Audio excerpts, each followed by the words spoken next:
জ্ঞানের আলোয় পুঁজি স্বপ্নের দ্বারাগামীর দিন শুধু সম্ভাবনা এই প্রতিপাদ্যকে সামনে রেখে কনফিডেন্স কোচিং সেন্টার 2018 সালে তার যাত্রা শুরু করেছিল।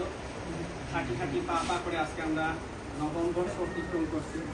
আমাদের এই অগ্রযাত্রায় কনফিডেন্স কোচিং সেন্টারের যে সমস্ত শিক্ষকবৃন্দ, শিক্ষিকাবৃন্দ তাদের অক্লান্ত পরিশ্রমে আমাদের এই অগ্রযাত্রাকে বেগবান করেছেন।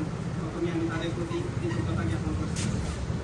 আমাদের এই দীর্ঘ যাত্রায় কনফিডেন্স কোচিং সেন্টারের সূচনা লগ্ন থেকেই আমরা অনেক ছড়ায় উৎসাহে আমাদের আজকের এই অবস্থানে পৌঁছা। সূচনা লগ্নে যদিও আমরা অন্য জায়গার মধ্যে আমাদের প্রতিষ্ঠানের যাত্রা শুরু করেছিলাম, কিছুদিন পর সেই স্থান ত্যাগ করে আমরা স্থানান্তর হয়ে আসলে আজকের এই হীরা মার্কেটের দ্বিতীয় তলায় আমাদের প্রতিষ্ঠানের কার্যক্রম ধারাবাহিকভাবে অব্যাহত রেখেছি। তো প্রতি বছরের ন্যায় কনফিডেন্স কোচিং সেন্টার এবছরও এসএসসি ব্যাচ 2026 সালের পরীক্ষার্থীদের বিদায়ী অনুষ্ঠান ও সংবর্ধনা অনুষ্ঠান উপলক্ষে আজকের এই দোয়া মাহফিলে মঞ্চে উপবিষ্ট রয়েছেন আজকের প্রোগ্রামের সম্মানিত প্রধান অতিথি বালাবাজার সন্ধানী লাইফ ইন্স্যুরেন্স কোম্পানি লিমিটেডের সম্মানিত ডিজিএম শ্রদ্ধেয় আবুল কালাম স্যার। মঞ্চে উপবিষ্ট রয়েছেন বিশেষ অতিথি হিসেবে মঞ্চে উপবিষ্ট রয়েছেন কনফিডেন্স কোচিং সেন্টারের শুভাকাঙ্ক্ষী উসমানীনগর মডেল উচ্চ বিদ্যালয়ের সম্মানিত সদস্য জনাব খালেদ আহমদ শীষ। মঞ্চে উপবিষ্ট রয়েছেন কনফিডেন্স কোচিং সেন্টারের কৃতি শিক্ষার্থী, আমাদের কনফিডেন্স কোচিং সেন্টারের অন্যতম শুভাকাঙ্ক্ষী জনাব জালাল আহমদ। মঞ্চে উপবিষ্ট রয়েছেন কনফিডেন্স কোচিং সেন্টারের সম্মানিত সহকারী শিক্ষকবৃন্দ এবং আমার সামনে উপস্থিত আজকের এই বিদায়ী সংবর্ধনা অনুষ্ঠানে সম্মানিত সংবর্ধিত শিক্ষার্থীবৃন্দ। প্রথমেই আমার ব্যক্তিগত পক্ষ থেকে আজকের এই অনুষ্ঠানে সকলের প্রাণবন্ত উপস্থিতি আমাকে উচ্ছ্বসিত করেছে, সেজন্য আমি সবার প্রতি আমি কৃতজ্ঞতা জ্ঞাপন করছি। আমরা যদিও আজকের এই বিদায়ী সংবর্ধনায় তোমাদের সংবর্ধিত করব, আমাদের হৃদয় অত্যন্ত ভারাক্রান্ত, কারণ দীর্ঘ এই পথছালায় তোমরা ছিলে আমাদের অন্যতম অনুপ্রেরণার উৎস। তোমাদের অনেক শাসন ভারণের মধ্য দিয়ে তোমাদের অধ্যয়নের মনোযোগী করার জন্য আমরা বিভিন্ন সময় তোমাদের প্রতি কঠোর হয়েছি। আমাদের লক্ষ্য ছিল যাতে তোমরা এই প্রতিষ্ঠান যেহেতু অধ্যয়নরত রয়েছে তোমরা ভালো একটি রেজাল্ট করো এবং এই রেজাল্টের মাধ্যমে যাতে তোমাদের সামনের যে যাত্রা সেটি অত্যন্ত সাফল্যমণ্ডিত হয় এবং তোমরা তোমাদের পরিবারের জন্য গৌরবময় কিছু বয়ে আনো। তোমাদের পরিবার যেভাবে গৌরবান্বিত হবে তোমাদের প্রত্যাশিত রেজাল্টের মাধ্যমে, আমরাও কিন্তু সেভাবে আমাদের মন, আমাদের চেষ্টা, আমাদের পরিশ্রম সেটি অত্যন্ত মূল্যায়িত হবে। সেজন্য আমরা অনেক সময় তোমাদের প্রতি কঠোর হয়েছি। তোমাদের কাছে আমাদের মেসেজ থাকবে, মানুষ জন্মলগ্ন থেকেই কিন্তু কিছু স্বপ্ন, কিছু সাফল্য সবকিছু কিন্তু সাথে নিয়ে মানুষ জন্মায় না। মানুষ জন্মের পরে তার বিভিন্ন ধরনের স্বপ্ন তার সামনে আসে। সেই স্বপ্নগুলো বাস্তবায়ন করতে হলে প্রথমে যে বিষয়টিকে প্রাধান্য দিতে হবে সেটি হচ্ছে কঠোর পরিশ্রম। আমরা যদি আমাদের পরিশ্রমকে মূল্যায়ন করতে পারি তাহলে সমাজের রন্ধ্রে রন্ধ্রে আমাদের মেধা, আমাদের জ্ঞান, আমাদের এগুলো মানুষের কাজে আসবে, মানুষের সহযোগিতায় আসবে এবং এগুলো নিয়ে আমরাও দীর্ঘ পৃথিবীর মধ্যে যতদিন বেঁচে থাকবো সম্মান সাফল্য নিয়ে আমরা বেঁচে থাকতে পারবো। কারো দয়ায়, কারো দক্ষিণা নিয়ে আমাদেরকে বেঁচে থাকতে হবে না।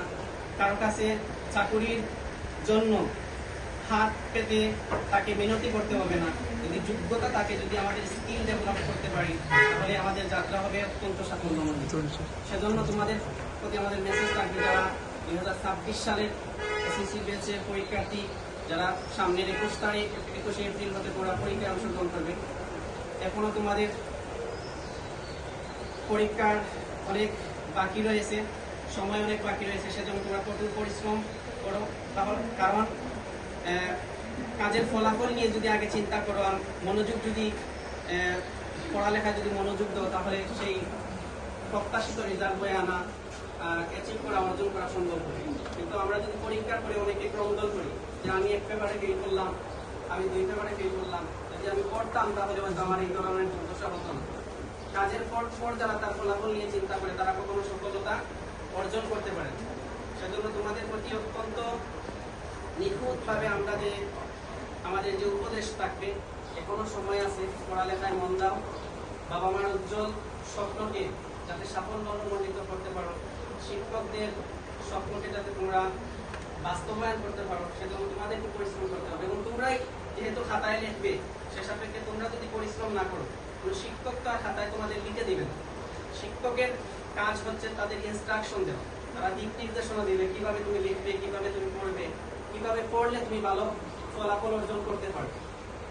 তাই ভালো ফলাফল করার চেষ্টা করো এবং পরীক্ষার আগের দিন থেকে এডমিট কার্ড সহ যাবতীয় যে পরীক্ষার যে সমস্ত ম্যাটেরিয়ালস রয়েছে সেগুলো মানে ফাইল বন্দি করে রাখবে, যাতে পরীক্ষা যাওয়ার সময় তাড়াহুড়া করে সেগুলো কখনো ফেলে না যাবে। আরেকটি বিষয় আমাদের লক্ষ্য রাখতে হবে, যারা এসএসসি পরীক্ষার্থী 2026-এ যারা অংশগ্রহণ করবে, তোমরা কিন্তু বোর্ড পরীক্ষায় যেহেতু অংশগ্রহণ করবে, এবারে পরীক্ষা অত্যন্ত মানে সিকিউরিটি মেনটেন করে পরীক্ষা নেওয়া হবে। সুতরাং আগেকার যুগে যেসব পরীক্ষা হতো, অবাধে টিচাররা বলে দিতে পারতেন বা অনেক ধরনের সুবিধা ফেসিলিটি মিলত হলের মধ্যে, এগুলো মিলার কোনো সম্ভাবনা নেই।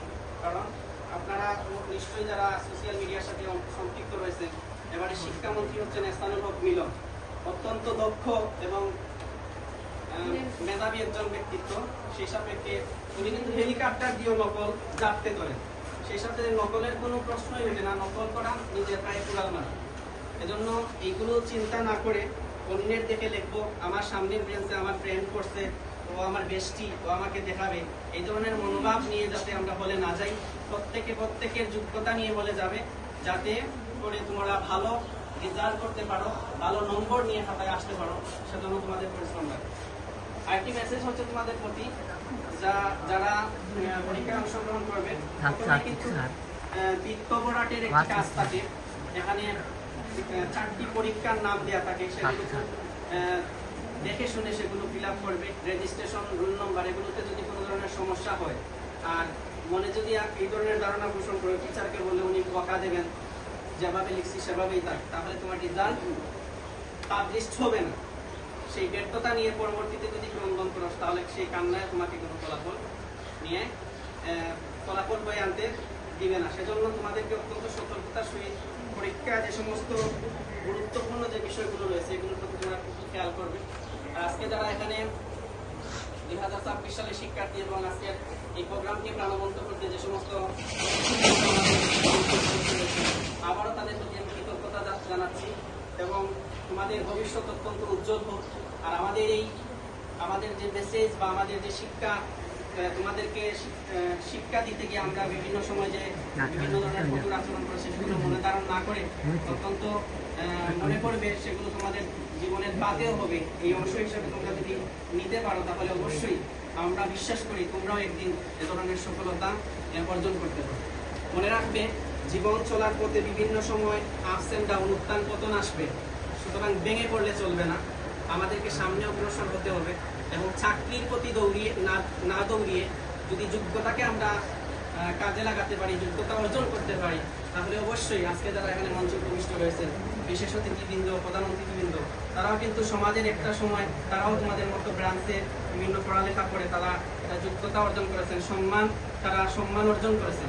সেজন্য তাদেরকে সম্মানিত আসলে তারা বসে তোমাদের প্রোগ্রামকে আজকে প্রাণবন্ত করেছেন। সুতরাং আমরাও বিশ্বাস করি এখানে যারা আমাদের শিক্ষার্থী রয়েছে, সবাই যদি আমরা আমাদের আমাদের চেষ্টা অব্যাহত রাখি, তাহলে আমরাও একটা সময় সমাজের বিভিন্ন প্রেরণে সম্মানিত আসন গ্রহণ করব এবং আমাদের গ্রাম, আমাদের মহল্লা, আমাদের পাড়া, আমাদের দেশকে সামনের দিকে অগ্রসর করে নিয়ে যেতে পারবো। এই আশা এবং প্রত্যাশা রেখে আবারও আমার কোচিং সেন্টারের যারা এখানে সংশ্লিষ্ট রয়েছে শিক্ষার্থী, সবার প্রতি আমি আমার কৃতজ্ঞতা জ্ঞাপন করছি এবং তোমাদের প্রতি অত্যন্ত অভিনন্দন জানাচ্ছি যে তোমরা সফল হোক এবং সফলতা আসলে কঠোর পরিশ্রমের মাধ্যমে অর্জন করা যায়। এই আশা এবং প্রত্যাশা রেখে আমার সংক্ষিপ্ত বক্তব্য এখানে শেষ করছি। ধন্যবাদ।